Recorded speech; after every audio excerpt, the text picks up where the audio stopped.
कि जिन लोगों के पास जमीन नहीं थी और वो प्रधानमंत्री आवास योजना के लिए पात्र थे, माने एलिजिबल थे, मुझे लगता है कि यहाँ के कानून में कोई व्यवस्था नहीं थी ऐसे गरीब लोगों को सरकारी जमीन दी जाए, खासतौर से भूमिहीन लैंडलेस फैमिलीज जो एलिजिबल थे पीएमएवाई के लिए, प्रधानमंत्री आवास योजना के लिए।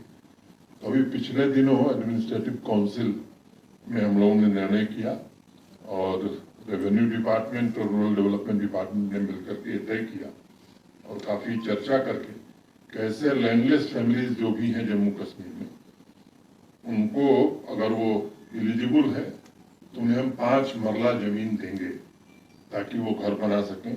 सामान्य रूप से आप देखेंगे तो 1 मरले में ही घर बन जाता है, लेकिन प्रशासन ये मानता है और मैं समझता हूं कि माननीय प्रधानमंत्री जी की इच्छा भी है कि सरकारी संसाधनों पर सबसे पहला हक गरीब आदमी का होना चाहिए। और इस दृष्टि से बड़ी उदारता पूर्वक हम लोगों ने तय किया कि जो भी भूमिहीन लोग हैं और प्रधानमंत्री आवास योजना के लिए एलिजिबल हैं, उन्हें 5 मरला जमीन हम उपलब्ध कराएंगे ताकि केवल घर न बनाए, 1 मरला में घर बनाए, 4 मरले का उपयोग अपने और अपने परिजनों के जीवन यापन के लिए कर सकें। ये एक मुख्य रूप से उद्देश्य रहा है। अभी 2711 ऐसे इतने परिवारों को जो कि लैंडलेस थे उनको प्रशासन ने जमीन दी और आगे भी जो हमारी सूची है पीएमएवाई के जो एलिजिबल कैंडिडेट हैं जिनके पास भी आवास नहीं, जैसे जैसे भारत सरकार से आवास आता जाएगा वैसे उनको जमीन देकर के हम उपलब्ध कराएंगे।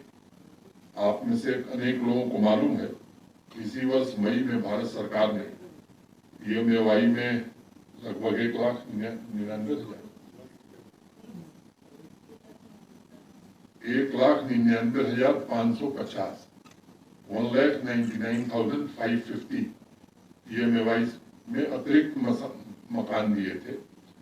तो जो वेटिंग लिस्ट हमारी है उसको कैसे सैचुरेट किया जाए, इस दृष्टि से यहाँ के प्रशासन ने प्रयास किया था और भारत सरकार ने उदारता पूर्वक ये आवास दिए थे। अब इसकी सैंक्शन तारीख 30 जून थी और इसे जल्दी से जल्दी 2024 से 30 मार्च तक बनाने का लक्ष्य हम लोगों ने रखा है। 1,44,000 प्रधानमंत्री आवास हमने 30 जून तक सैंक्शन किए हैं। जो बचे हुए हैं उनको भी जल्दी से जल्दी 50,000 स्वीकृति प्रदान करेंगे। आदमी का अपना मकान हो, जो प्रधानमंत्री जी की मंशा है कि सभी के पास आवास हो, ये हम संतृप्त करने जा रहे हैं, सैचुरेट करने जा रहे हैं। जो कठिनाई थी लैंडलेस लोगों की, वो कठिनाई हमने दूर कर दी है और वो लैंड ओनर भी हो जाएंगे, हाउस ओनर भी हो जाएंगे। मुझे लगता है कि ये एक ऐसा कदम है कि केवल घर उनको नहीं मिल रहा है, मुझे लगता है कि उनके जीवन में आमूलचूल बदलाव आ रहा है और एक गरीब आदमी से जिंदगी किस तरह से वो बदल सकती है, इसके लिए प्रशासन ने एक पहल की है। और अपना घर होने के बाद निश्चित रूप से लोगों के सपने जन्म लेते हैं, आकांक्षाएं जन्म लेती हैं और मैंने देखा है अपने 30-35 वर्ष के सामाजिक जीवन में कि गरीब व्यक्ति का जब मकान बनता है तब वो ये सोचना शुरू करता है कि कैसे अब मैं नया रोजगार करूं, अपने बच्चे को कैसे मैं स्कूल में पढ़ाऊं। और मुझे लगता है कि किसी गरीब परिवार के सर पर छत आते ही एक तरक्की का नया संकल्प शुरू होता है और ये जो 2,711 परिवारों को जमीन देकर छत देने का इंतजाम प्रशासन ने किया है, मुझे लगता है केवल दरवाजे खिड़कियां नहीं बन रही हैं बल्कि जीवन में नए सपने पूरा करने का उन्हें अवसर दिया है। मैं ऐसे सभी फैमिलीज को हृदय से बधाई देता हूँ, शुभकामनाएं देता हूँ। जो बचे हुए भूमिहीन हैं और जो पात्र हैं उनकी भी आकांक्षाएं पूरी हो, इसके लिए जम्मू कश्मीर प्रशासन पूरी तरह से प्रतिबद्ध है। वंचित वर्गों के लिए योजनाओं की बात यहाँ काफी होती थी, लेकिन जमीन पर आप लोग जानते हैं कम उतरती थी। अब ऑनलाइन सिस्टम में और डीबीटी के कारण ऐसी व्यवस्था बन गई है कि उसका एक एक पाई उस गरीब व्यक्ति तक जाएगा और एक समावेशी विकास मैं समझता हूं कि जम्मू कश्मीर के सामान्य व्यक्ति का होगा। पिछले 3.5-4 वर्षों में सामाजिक न्याय, सामाजिक समानता की व्यवस्था कायम करने में हमें सफलता मिली है। और मैं एक बात जोर देकर के कहना चाहता हूँ कि हमारी नीति और नियत, इस दोनों में कोई भेद नहीं है। नीति भी हमारी यही है कि गरीब आदमी को मदद की जाए और नियत भी यही है, और हर कदम, हर फैसला गरीब आदमी को केंद्र बिंदु में रख करके किया जाता है। और मुझे लगता है कि वो लोग अब हाथ फैलाने के बजाय जम्मू कश्मीर के विकास में अपना योगदान दें। ये हम सबके लिए खुशी की बात होगी, अनेक जिंदगियों में इसके कारण परिवर्तन आएगा। मुझे लगता है कि मुख्य विषय यही था, आप लोगों को धन्यवाद देना, और एक महत्वपूर्ण ये निर्णय हम लोगों ने किया था। तो 2 लाइन करके मैं बात खत्म करूंगा, फिर आप लोगों को सौंप दूंगा। नई नई आंखें हों तो हर मंजर अच्छा लगता है, नई नई आंखें हों तो हर मंजर अच्छा लगता है। कुछ दिन शहर में घूमे लेकिन अब घर अच्छा लगता है। हमने भी सोकर देखा है नए पुराने शहरों में, हमने भी सोकर देखा है नए पुराने शहरों में, जैसा भी है अपने घर का बिस्तर बहुत ही अच्छा लगता है, अपने घर का बिस्तर बहुत अच्छा लगता है। धन्यवाद। इस दृष्टि से मैं देखता नहीं, वो कश्मीर का हो या जम्मू का हो, जिसके पास जमीन नहीं उसको जमीन दी जाएगी। उसमें सर रिफ्यूजीज भी आ रहे हैं जो पीओके के थे, उनके पास कोई मैंने केवल एक क्राइटेरिया है, वो एलिजिबल हो प्रधानमंत्री आवास योजना के लिए, जमीन नहीं है तो जमीन सरकार देगी, that's all. No religion, no bar, भूमिहीन, यही क्राइटेरिया है, और एलिजिबिलिटी ऑफ पीएमएवाई। दूसरी सर महत्वपूर्ण बात, अमरनाथ यात्रा चल रही है सफलता से, तीसरा दिन है आज। काफी आपकी बार जो है इम्प्रूवमेंट की गई है, वो दिखता भी है और उसका विवरण भी पॉसिबल है। लेकिन सर जो हमारी मीडिया की शिकायत है सबसे बड़ी ये है कि पिछले कुछ सालों के दौरान एक हवा सी बनी है जहां मीडिया को बिल्कुल ही जैसे कि वो दुश्मन है यात्रा के, उनको न अलाउ किया जाता है ट्रैक्स पे जाने की, न गुफा में जाने की एंट्री है, यहाँ तक कि सोनमर्ग से ही बालटल के रास्ते से रोका जाता है। ऐसे लगता है जैसे कोई डर है कि कोई मीडिया में नेगेटिव खबर तो करता नहीं है। नेशनल मीडिया में अगर सब पॉजिटिव खबर करते हैं तो मीडिया पर इतनी बंदिशें क्यों हैं? नहीं, मीडिया पर कोई बंदिश नहीं है। जिसको दर्शन करना है बिना माइक के चले दर्शन करे, उसका स्वागत है, उसको पूरी तरह से फैसिलिटेट किया जाएगा। और अगर आप चलेंगे तो मैं खुद आपको लेके चलूंगा। आपकी सूचना के लिए कल 10,467 10,467 लोगों ने दर्शन किए थे। आज 11 बजे तक 6,801 6,801 ये संख्या है दर्शनार्थियों की। मुझे लगता है कि उस ट्रैक को इस बार काफी बेहतर बनाने में हमें सफलता मिली और बीआरओ ने बड़ा ही सराहनीय काम किया है। जहां जहां गुंजाइश थी वहां विड्थ भी बढ़ाई गई है, सेफ्टी रेलिंग्स भी वहां लगाई गई है और मजबूत सेफ्टी रेलिंग्स लगाई गई।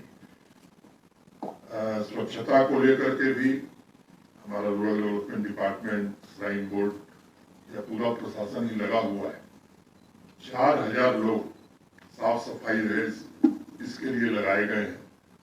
और मुझे लगता है कि जो फीडबैक कल हमने लिया था, चाहे वो सफाई हो, टेंट हो, दर्शन की सुविधा हो, 92, 94, 98% फीडबैक सेटिस्फेक्शन का लेवल है। एक काउंट पर हम थोड़ा लैग कर रहे हैं, वो ट्रैफिक, वो 78% था। कोशिश हम लोग पूरी मेहनत से, ईमानदारी से कर रहे हैं और मुझे लगता है कि 1-2 दिन में वो भी हम 90 क्रॉस कर जाएंगे। इसमें आप सबका भी सहयोग चाहिए।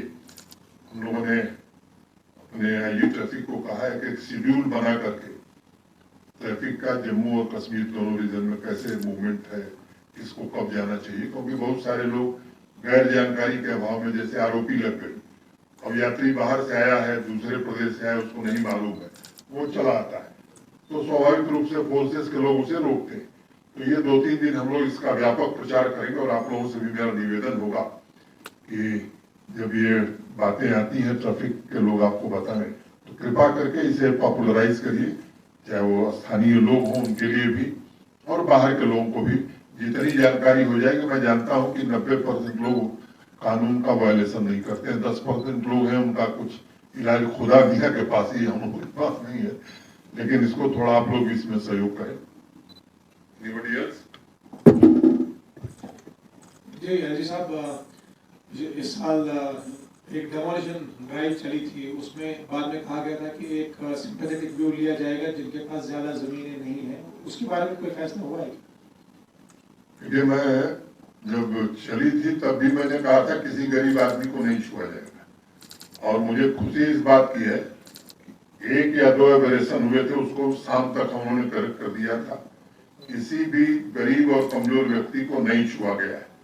अब यह है कि हम समर्थ हैं, हमारे पास अपना भी है और सरकार की जमीन भी दखल की है, तो मुझे लगता है कि मैंने पहले ही कहा कि सरकार का या प्रशासन का मूल मंत्र यही होना चाहिए कि सरकारी संसाधनों पर सबसे पहला हक गरीब आदमी का होना चाहिए।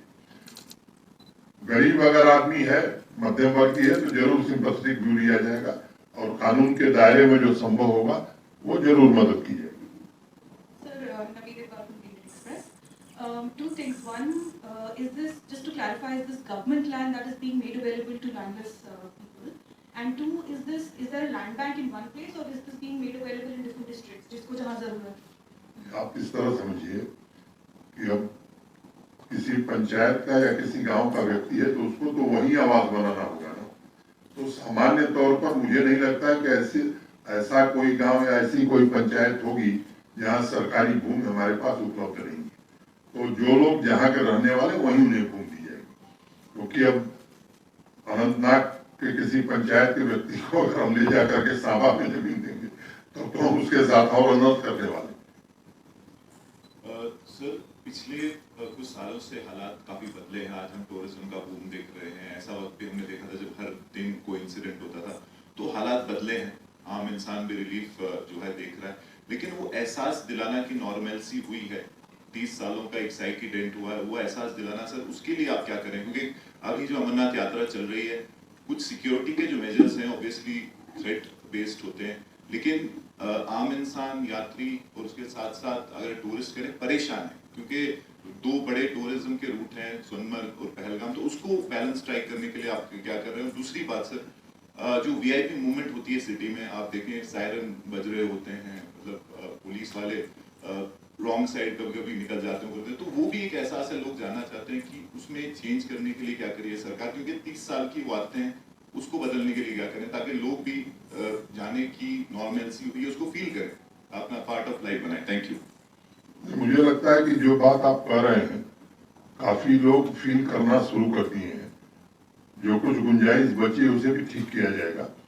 ये वीआईपी मूवमेंट भी सामान्य व्यक्ति की तरह कुछ तो ऐसे हालात रहते हैं जिसमें कि सुरक्षा की दृष्टि से कुछ इंतजाम करने पड़ते हैं, लेकिन जो टूरिस्ट आ रहा है इस यात्रा के दौरान या स्थानीय जो नागरिक या बिजनेस करने वाले लोग, उनको कोई असुविधा नहीं हो, इसका पूरा ख्याल रखा जाएगा। और इसकी कोशिश मैंने पहले ही कहा कि ट्रैफिक के काउंट पर वो मैं उम्मीद करता हूँ कल से आज बेहतर हुआ है और 2 दिन में पूरी तरह सामान्य हो जाएगा। हाँ, ये जरूर है कि सबके लिए समय सीमा निर्धारित करनी होगी ताकि किसी को कोई असुविधा न हो, और आपसे इसीलिए मैंने अनुरोध किया कि आप लोग भी इसको थोड़ा लोगों तक पहुंचाने में हमारी मदद करिए। और मुझे लगता है कि जो पहले ही मैंने जिक्र किया कि अब देश के बड़े बड़े इवेंट श्रीनगर में हो रहे हैं, ये खुद इस बात को इंडिकेट करते हैं कि यहीं के लोग नहीं, देश भी मानने लगा है कि अब यहाँ स्थिति सामान्य हो रही है, सामान्य हो गई है। और मुझे लगता है कि हम सब लोग मिल करके इसे और सामान्य करें ताकि यहाँ समृद्धि आवे, संपन्नता आवे, रोजगार के साधन बढ़े। ये बड़ा आवश्यक है, क्योंकि जो हमारी नई पीढ़ी है उसके सपने और उसकी आकांक्षाएं पूरी तरह से बदल गई और वो उस तरह से जीना नहीं चाहते हैं जिस तरह से मुझे लगता है कि लोगों ने यहाँ दर्द भरी रातें गुजारी हैं, उस तरह की जिंदगी अब नौजवान जीना नहीं चाहता है। तो हम सब मिल करके चाहेंगे तो जरूर ऐसी स्थिति बनेगी।